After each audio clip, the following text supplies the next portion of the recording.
শিয়ালের মজার খেলা। এক ছিল দুষ্টু শিয়াল, নাম ছিল গপ্পু শিয়াল।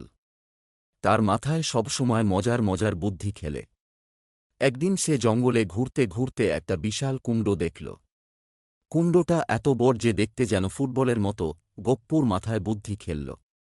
এটা দিয়ে যদি আমি কুমড়ো ফুটবল খেলা শুরু করি, তবে সবাই আমাকে দেখতে আসবে, আর আমি টিকিট বিক্রি করে পেট পুড়ে খাবার কিনতে পারব। সে তাড়াতাড়ি কিছু খরগোশ, কাঠবিড়ালি আর কাককে ডেকে নিয়ে এল। সবাইকে বলল, দেখো, আজ হবে কুমড়ো ফুটবল লীগ। যারা জিতবে তারা পাবে মিষ্টি পাকা ফল।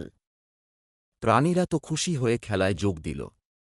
খেলার মাঠ হল জঙ্গলের মাঝের বড় খোলা জায়গা। কুণ্ডোটা গোলপোস্টের দিকে গড়াতে শুরু করল। কাঠবিড়ালি বলল, আমি গোল করব। আর পা দিয়ে কুণ্ডো ঠেলে দিল। কিন্তু কুণ্ডোটা এত ভারী যে কাঠবিড়ালি নিজেই পেছনের দিকে লাফিয়ে পড়ল। সবাই হেসে কুটি কুটি। তারপর খরগোশ লাফিয়ে উঠল।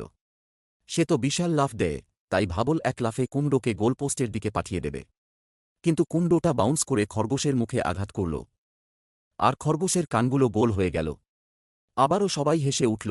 এতক্ষণে গপ্পু শিয়াল বুদ্ধি করে কুণ্ডোটা নিয়ে চলে এল গোলপোস্টের কাছে। সে খুব সন্তর্পণে কুণ্ডোটার পেছনে লাথি মারল, আর কুণ্ডোটা গোল হয়ে গিয়ে সোজা গোলপোস্টের ভেতরে ঢুকে গেল। বাকি প্রাণীরা বলল, শিয়াল বিজয়ীর মতো হাত নাড়তে নাড়তে বলল, আর আমার পুরস্কার, মিষ্টি ফল তো আমাকে দাও। তুমি জিতেছ, ঠিক আছে, কিন্তু ফল পাবে যদি কুমড়োটা কেটে খাও। তখন সবাই মিলে কুণ্ডো কেটে মিষ্টি কুমড়োর পায়েস বানিয়ে খেল। শিয়াল তো মজা পেয়ে বলল, আহা, এর চেয়ে ভালো পুরস্কার আর কি হতে পারে।